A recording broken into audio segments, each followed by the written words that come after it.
Bonjour à tous, je suis ravie de vous retrouver aujourd'hui pour vous faire une vidéo prédiction mondiale parce que je sais qu'apparemment, d'après les statistiques en tout cas de ma chaîne, ce sont des vidéos qui vous plaisent beaucoup. Et pour tout vous dire, moi aussi, j'avoue que j'aime beaucoup pratiquer ce genre d'exercice et je suis plusieurs chaînes sérieuses quand même qui nous font ce genre de prédiction, voilà, qu'ils essaient de voir un petit peu ce que l'avenir réserve. Et je me suis dit que c'était intéressant peut-être aussi de faire ça, surtout qu'à la dernière vidéo, il y a eu quand même beaucoup de bons commentaires, donc je suis contente. Beaucoup m'ont annoncé d'ailleurs certains événements avant même que je les vois dans les infos, dans les médias, donc j'étais quand même assez contente. Une belle interactivité et puis surtout pas de commentaires. Voilà, je m'attendais peut-être à avoir des soucis au niveau des commentaires et en fait pas du tout. Donc voilà, alors là je ne sais pas encore si je mettrai les commentaires actifs ou si je les désactiverai, je ne sais pas encore. Je pense que je les laisserai actifs et puis on verra bien ce que ça donne. En tout cas moi voilà, ici je ne vais mettre, en tout cas je vais essayer de ne mettre aucun préjugé ou voilà. Je vais essayer d'être neutre et de vraiment analyser les cartes qui sortent, voir un petit peu les éléments qui risquent les événements voilà, qui risquent d'arriver dans le prochain mois, un petit peu partout sur la planète, puisque comme vous le voyez, j'ai acheté un dessous de main pour travailler et c'est le planisphère de type Mercator, donc un planisphère classique avec l'Europe et l'Afrique au centre du planisphère. Et du coup, je vais pouvoir analyser les différents événements en fonction des continents, sous-continents ou autres. Je vais utiliser pour cela le jeu de Karine Justeby, l'Humanity Oracle, puisque j'aime beaucoup la chaîne de Karine. Elle est très forte en prédiction mondiale, très forte dans toutes les prédictions au niveau des affaires judiciaires, etc. Voilà, et il y a vraiment une connexion et on sent qu'elle surtout, elle est vraiment passionnée. Donc ça me tenait à cœur d'avoir son jeu, l'Humanity Oracle, surtout que j'avais comment on va dire, j'avais malheureusement pas pu participer à la première campagne, donc j'ai réussi à l'avoir à la deuxième campagne, donc j'ai le numéro 202, donc c'est un jeu qui est signé et qui est numéroté. Voilà le dos des cartes. Je le trouve magnifique et moi j'aime beaucoup pratiquer ce genre de choses. Souvent je le fais en dehors de la caméra, voir un petit peu ce que l'avenir nous réserve. Je l'ai fait plusieurs fois pour la Covid et puis voilà d'autres thèmes, le conflit, la crise ukrainienne, tout ça. Donc voilà, j'aime bien faire ce genre d'exercice et je me suis dit que là j'allais filmer. Donc dans l'Humanity Oracle, qui est composé quand même de très nombreuses cartes, j'ai sorti les significateurs. Alors si vous ne savez pas ce que sont les significateurs, je vous encourage à aller voir la vidéo dont je mettrai le lien en barre d'infos sur les significateurs. Donc j'avais pas utilisé dans cette vidéo là l'Humanity Oracle, mais j'avais utilisé le Magic Luna. Mais bon voilà, le système est le même. Il faut trouver les cartes qui représentent le thème que l'on veut aborder. Et comme moi c'est un tirage mondial, j'ai quand même voulu préciser voilà les différents continents ou sous-continents. Donc surtout que on a des cartes qui représentent tout cela dans l'Humanity Oracle. Donc je les ai sorties. Donc je vais les positionner sur mon planisphère. Donc ici on a l'Asie que j'ai positionné donc ici. Là on a l'Europe que je vais positionner ici. Ici, on a l'Océanie que j'ai positionné sur l'Australie, mais bien sûr, voilà, ça concerne toutes les îles aussi qui sont autour, et je dirais même tout le Pacifique. Ensuite, on a l'Arctique. Alors là, je vais être un petit peu embêtée parce que les cartes sont assez grandes, donc c'est tout au nord de l'Europe, donc ça va passer un petit peu hors champ. Ensuite, on a l'Antarctique, donc là, je vais le mettre tout au sud. Ensuite, on a l'Afrique. Ensuite, on a l'Amérique du Nord et l'Amérique du Sud. Voilà. Donc là, je dispose mes significateurs. Et puis maintenant, je vais venir compléter donc ces cartes en tirant 3 cartes de l'Humanity Oracle et 2 cartes de l'Elite Oracle, puisque c'est un jeu dont j'apprécie énormément les illustrations mais il s'avère que je ne me suis pas encore beaucoup servi. Donc, je me suis dit que c'était l'occasion. Hein, les vidéos sont aussi l'occasion d'utiliser des jeux que j'ai pas forcément l'habitude d'utiliser en dehors. Alors, on va poser la question. Un événement, une prédiction pour le mois d'avril. Avril, début mai. Bon, après, ça peut déborder aussi un petit peu. Hein. Pour l'Amérique du Nord. Donc, l'Amérique du Nord, États-Unis, Canada. Voilà. Donc, 2 cartes. Une. Ah non, 3, j'avais dit 3. 2. Et 3. Ensuite, là, on va demander pour l'Amérique du Sud, prédiction mondiale avril, début mai.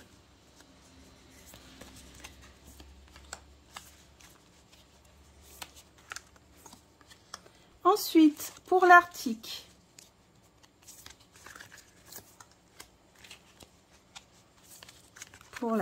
qui est devenue, vous le savez, une zone géostratégique hyper importante, point de passage quand la banquise est dégelée pour de nombreux bateaux, exploitation des ressources minières, des ressources en minerais, etc., très importante. Donc là, on va faire pour l'Europe. Donc l'Europe,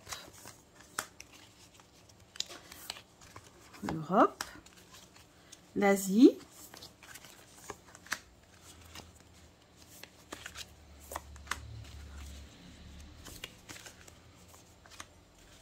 l'Afrique,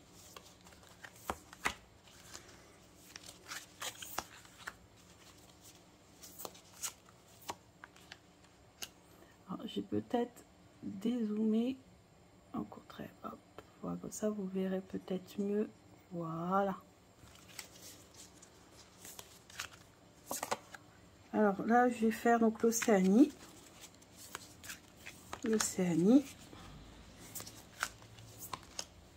Et enfin, on termine par l'Antarctique.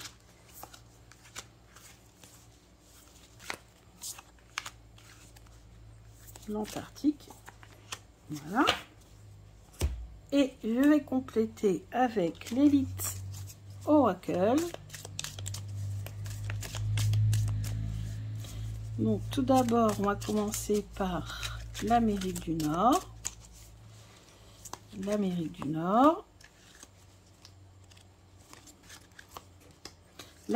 du Sud.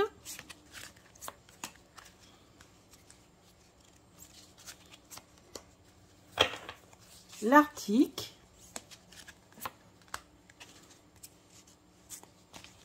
Donc il n'est pas un continent, hein, je vous rappelle, en géographie. Contrairement à l'Antarctique, l'Europe, l'Afrique, on va commencer par l'Afrique, l'Afrique, l'Asie,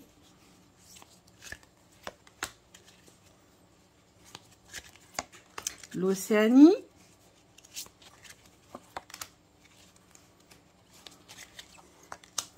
et on termine par l'Antarctique, qui est donc un continent. On oublie souvent. Voilà, voilà.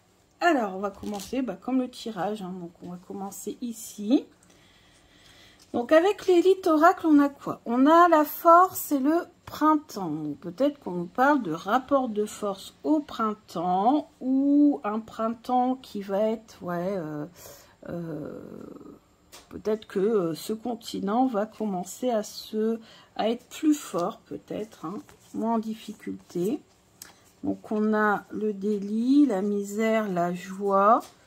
Donc, le délit, qu'est-ce que ça peut vouloir nous dire? Peut-être encore des problèmes judiciaires, un problème judiciaire important. Un problème avec la police, un problème avec Ouais, un scandale judiciaire qui va peut-être éclater, on ne sait rien. Ensuite, ici, on voit la misère. Donc, je pense qu'il y a beaucoup de personnes qui se retrouvent en galère financière en Amérique du Nord. Mais on voit la joie. Alors, peut-être qu'avec justement la force et le printemps, peut-être que les difficultés vont peut-être voilà, s'estomper avec un retour à des moments un petit peu plus joyeux. Voilà. Donc là, on a 2 éléphants. Alors, les éléphants représentent aussi la force. Là, on les voit en train de s'amuser. Peut-être qu'aussi, on ressent un sentiment d'être sorti de la galère aussi. C'est ce que je ressens. En tout cas, ouais, en Amérique du Nord, on va avoir cette sensation d'être sorti de la galère. Ensuite, en Amérique du Sud. Donc, en Amérique du Sud, on a les nouvelles et tristesses. Donc, peut-être que là, on va avoir une information qui va nous parvenir assez douloureuse. Alors, dû à quoi? Dû à quoi? Abandon, séparation, sécheresse. Donc là, peut-être ici une sécheresse, je sens, je ne sais pas pourquoi, des feux de forêt aussi. Là, on voit la séparation en Amérique du Sud, donc je ne sais pas, peut-être des frontières qui vont se fermer, des pays qui vont avoir l'impression d'être laissés à l'abandon, des familles qui vont être séparées. Ouais, une grosse sécheresse ici. Peut-être qu'un pays va subir une forte sécheresse et les pays vont avoir l'impression d'être abandonnés par le monde entier en fait. On va avoir l'impression que leur galère, leur tristesse ne va pas être mise, enfin, on ne va pas être, personne ne va en parler quoi. Ils vont être un petit peu abandonnés. Alors, de quel pays en Amérique du Sud, je ne sais pas du tout. Ensuite, on a ici l'Arctique. Alors, en Arctique, est-ce que moi, j'ai toujours senti qu'il allait y avoir des conflits en Arctique? Danger enfant. Ah oui. Alors là, je sais ce que ça sous-entend. Danger, si on voit du poison. En fait, il s'avère que dans les années 60, la Russie a fait des essais nucléaires dans l'Arctique à ciel ouvert.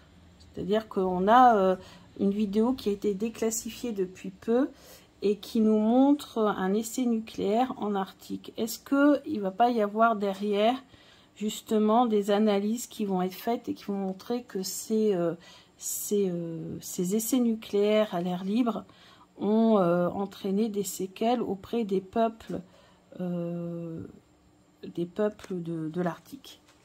Je sais pas pourquoi je sens ça.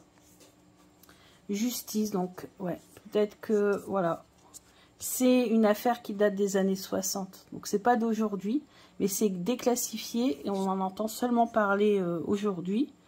Et on voit la justice et en plus on voit encore ici infanticide, féminicide, infanticide. Donc, certains peuples vont peut-être réclamer justice en mettant enfin à jour tous les problèmes, tous les enfants qui sont morts suite peut-être à ces essais nucléaires. Et vous voyez, secret, sans bruit, ne pas parler. Et je vous dis, j'ai vu ça il n'y a pas longtemps. Alors peut-être que ça a été déclassifié depuis un petit moment, mais on entend seulement parler maintenant. Mais ouais, ce sont des essais qui ont eu lieu dans les années 60. Vous voyez le temps, ça fait un petit moment. Et ça a seulement éclaté là, peut-être ce mois-ci, qui sait. En tout cas, moi j'ai vu la vidéo hein, de ces essais nucléaires. Et c'est vrai que je me suis dit, mais quand même, parce que forcément, il y a forcément des répercussions sur les pays voisins. Il y a quand même des peuples qui vivent, le peuple par exemple des Samis, qui vivent dans l'Arctique. Je sais pas, je me suis dit, c'est quand même un peu choquant. Ensuite, en Europe, on a maladie. Oh, commerce. Oh là là là là, ça y est, c'est reparti pour un tour. Ah, ouais, bah la maladie, on sait, hein, c'est forcément la Covid-19, les commerces. Bon, bah moi, ça sous-entend quoi?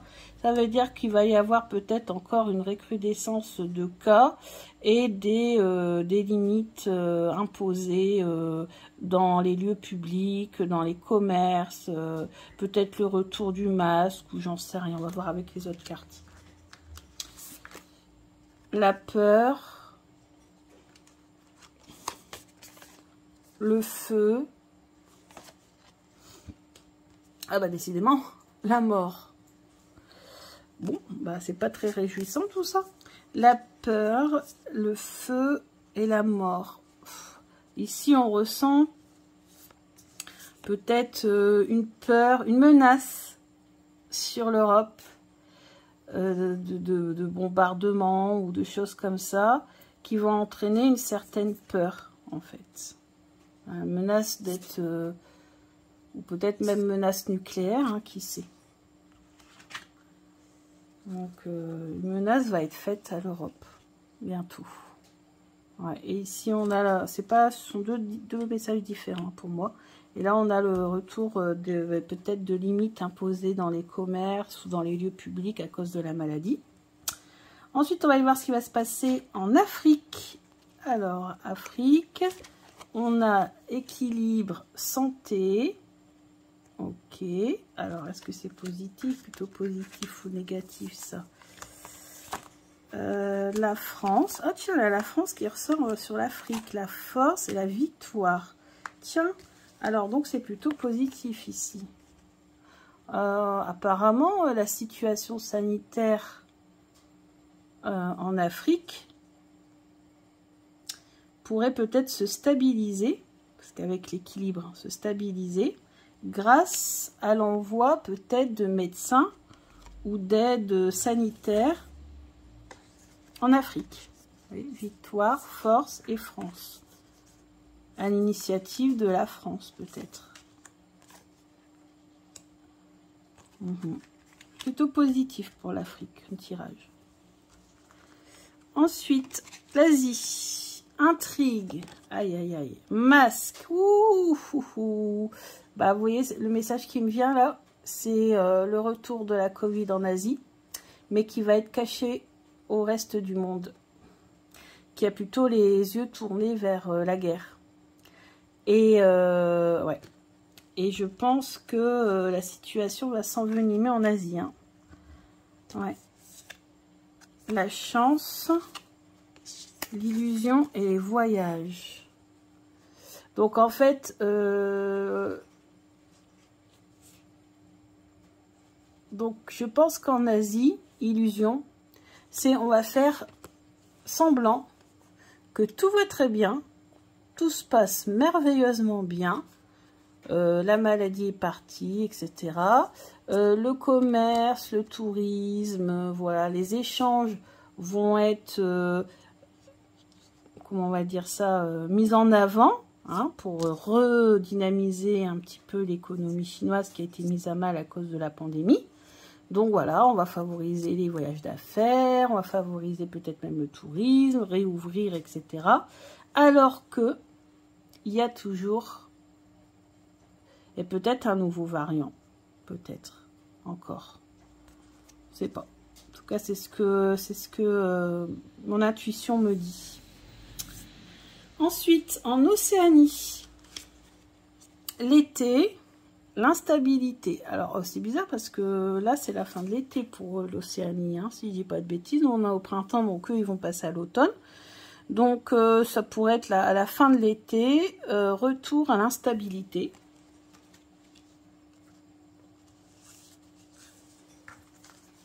L'été, ça peut être aussi peut-être la chaleur, ça peut peut-être être les vacances aussi. Président, tiens, la campagne et la clé. Alors, je ne connais pas du tout la situation en Océanie, mais là, on nous parle d'un chef d'État. On nous parle peut-être d'une île, chef d'État d'une île, la campagne, je sais pas, un peu isolée. On nous parle d'agriculture Et ici, la clé, les solutions. Alors, est-ce qu'il n'y a pas un pays dont l'agriculture est en difficulté et le président va prendre des mesures pour essayer de, voilà, de redévelopper cette activité, ce domaine économique? C'est possible. Alors après, lequel, je ne sais pas. Moi, je dirais l'Australie quand même, avec, je sais pas, ces cartes-là. Mais, ouais, je ne connais pas assez bien les problèmes peut-être de l'Océanie et de l'Australie, ou voir des îles à côté, pour pouvoir déterminer de quelle île et de quoi il s'agit précisément. Moi, en tout cas, je sens un domaine économique instable, en difficulté, et qu'il va falloir essayer de développer davantage. Et je pense que c'est le domaine de l'agriculture. Enfin, l'Antarctique. Stabilité, isolement. Bon, oui, hein, c'est un continent qui est quand même un peu à l'écart de tout. Stabilité. Bon, pas trop de problèmes en particulier. Enlèvement. Création. Piège. Alors, qu'est-ce que ça peut vouloir dire en Antarctique? Peut-être que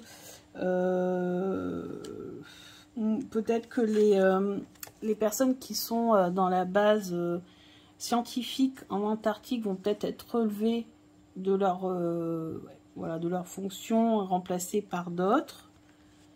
Et peut-être que on va demander à une nouvelle équipe d'essayer de faire une recherche, ou voilà, de créer quelque chose de nouveau en Antarctique, peut-être des recherches au niveau des ressources.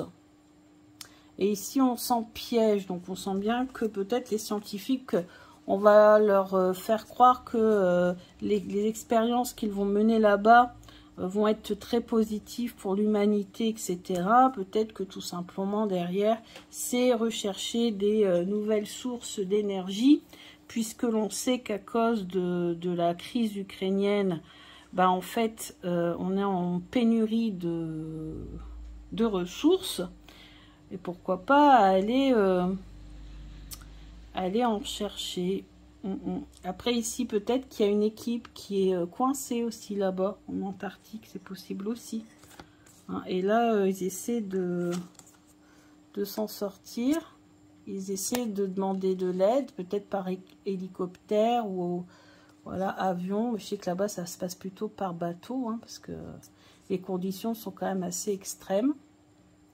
Donc voilà, peut-être une histoire comme ça. Donc il faudrait suivre l'actualité en Antarctique. Donc, vous allez me dire, à part quelques scientifiques, voilà, il ne se passe non plus pas grand-chose.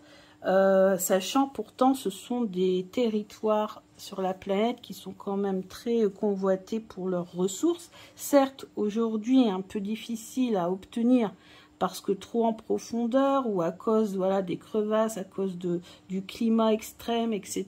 C'est très compliqué. Mais qui sait, peut-être avec de nouvelles technologies, d'où la carte de création, peut-être une envie d'essayer de trouver des nouvelles ressources sur ce continent. Donc voilà, bah écoutez, on a fait le tour. Donc bon, bah finalement, de tous les continents, celui qui s'en sort pas mal, c'est l'Afrique. Et aussi, on a l'Amérique du Nord qui s'en sort plutôt pas mal, même malgré peut-être un problème judiciaire ou un problème policier. Encore une affaire qui va ressortir ici, mais à part ça, voilà. Donc voilà.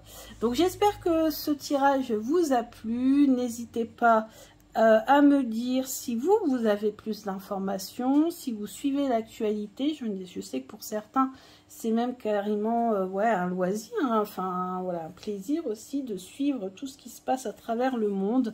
Moi malheureusement, j'aime bien, mais bon, je peux pas être, ouais, j'arrive pas à tout suivre. Donc n'hésitez pas, si vous avez des infos à partager, ça me ferait grand plaisir. Bien sûr, c'est un tirage de cartes. On en prend, on en laisse. Je peux aussi très bien me tromper, il n'y a aucun problème là-dessus. Tout est possible. Bon, Au dernier tirage, on a vu que je ne m'étais pas beaucoup trompée. Donc, j'espère que ça sera la même chose ici. On verra bien au mois de mai, au prochain tirage, ce qu'il en sera. Je vous embrasse bien fort. N'hésitez pas à faire ce genre de travail parce que pour développer son intuition et la divination, c'est parfait parce que ce sont des choses qu'on peut aller vérifier dans les médias, voir si ça se réalise ou pas. Allez, je vous embrasse bien fort et je vous dis à bientôt. Bisous!